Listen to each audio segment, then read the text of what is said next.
দেখেন গরুর পূজা কিভাবে শুরু হয় পৃথিবীতে প্রথম।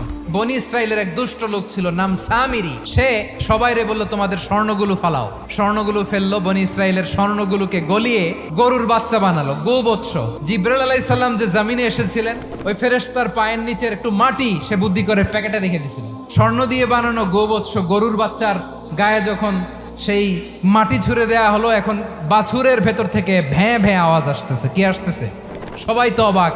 সামিরি বলে, আরে তোমরা যে 70 জন দিয়ে মুসা আলাইহিস সালাম রে পাঠাইছো, ওইদিকে এত ঘুরতেছে, আল্লাহরে খুঁজে পায় না। আল্লাহ তো এটার ভিতরে ঢুকছে, নাউজুবিল্লাহ, এটার ভিতরে সেজদা দাও।